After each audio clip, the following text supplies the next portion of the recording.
Hola a todos, bienvenidos a esta serie de videos explicativos acerca de la hemofilia en español. Mi nombre es Carlos Melgarejo, soy un paciente con hemofilia A severa y el día de hoy voy a estarles explicando acerca de qué es la hemofilia. La hemofilia es un desorden genético causado por mutaciones en los genes de factor de coagulación en la sangre. Más adelante vamos a estar viendo a más profundidad qué es lo que esta definición realmente significa. Vamos a empezar hablando de lo que es el vaso sanguíneo. Los vasos sanguíneos son unas estructuras tubulares que permiten el transporte de la sangre en nuestro cuerpo. Son unos organismos sumamente importantes para nuestro cuerpo. En el vaso sanguíneo están compuestos los glóbulos rojos, las plaquetas y los factores de coagulación. Por fines ilustrativos vamos a solamente dejar el factor 8, 7, 9, 11 y 10.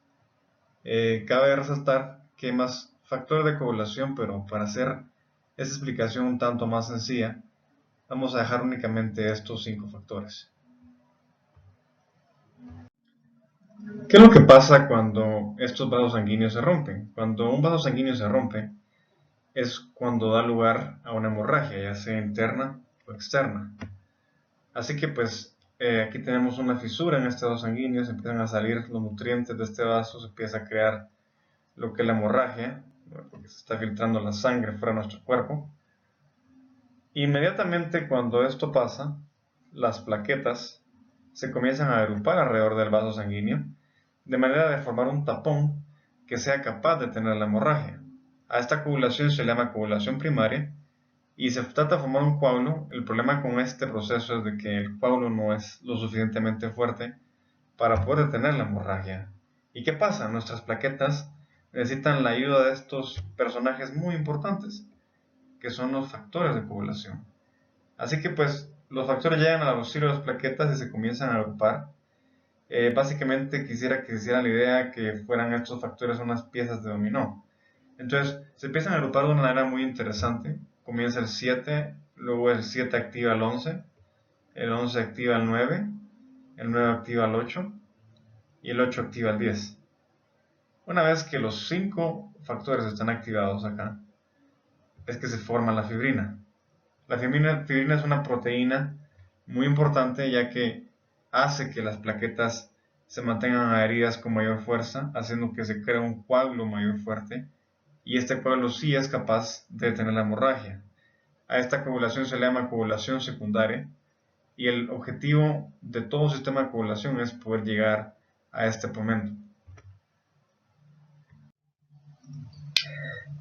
Para poder explicar un poquito de cómo es que funcionan o cómo es que se crean estas proteínas tan interesantes que son los factores de coagulación, las proteínas son formadas por medio de genes.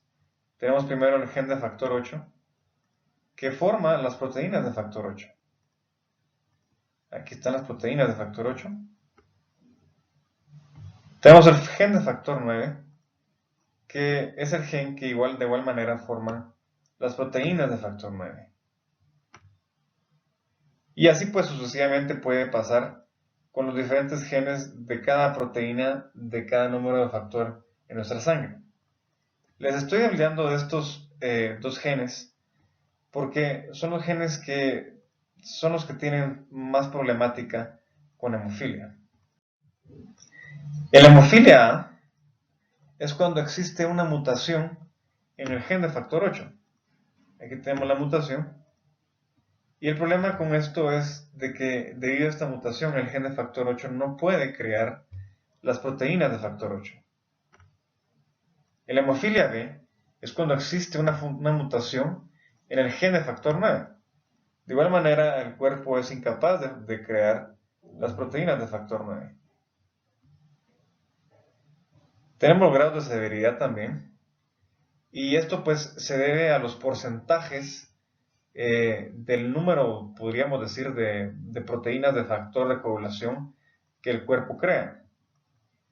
En el sistema severo, hemofilia severa, es cuando se crea menos del 1% de estas proteínas. En este caso, la mayoría es cuando la creación de estas proteínas es totalmente inexistente, debido a que se llegan a pues, niveles del 0%.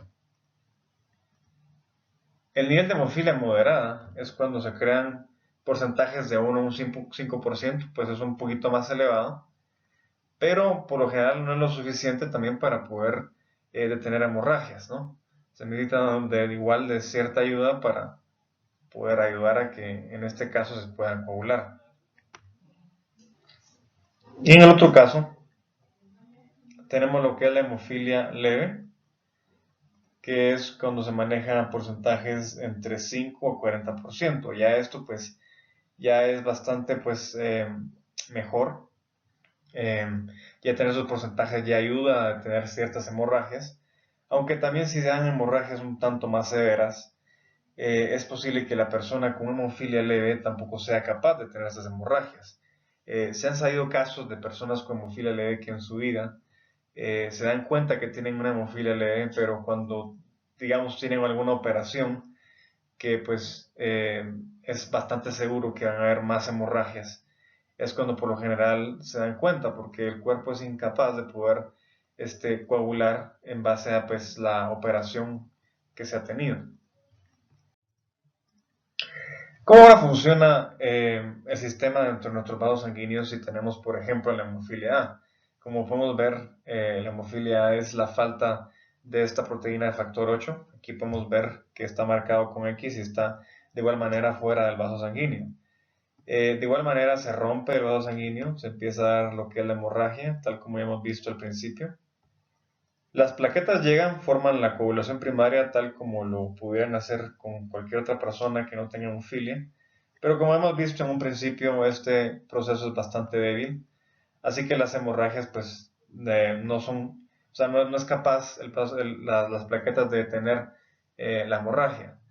Así que se empiezan a agrupar otra vez los factores de coagulación, comienza el 7, le sigue el 11, perdón, le sigue el 9, pero ya que el 8 pues es inexistente, digamos hablando de una hemofilia severa, una hemofilia moderada, eh, no es capaz de completarse el proceso, porque el 10, que podemos ver acá que está dentro de nuestro vaso sanguíneo, tampoco se puede agrupar y el proceso no se puede terminar. De esta manera la fibrina no se crea y la hemorragia sigue y sigue y sigue y no hay forma de poder detenerla.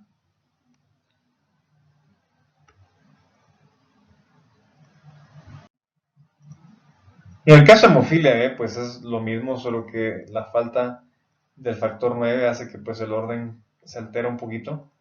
Aquí tenemos la rotura del vaso sanguíneo, se comienza a filtrar la sangre, se agrupan las plaquetas una vez más, forman la coagulación primaria.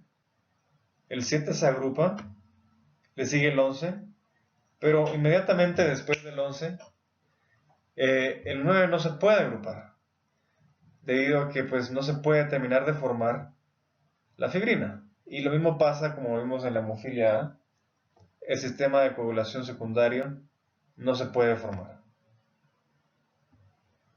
Y la hemorragia pues de igual manera sigue sin poder detenerse.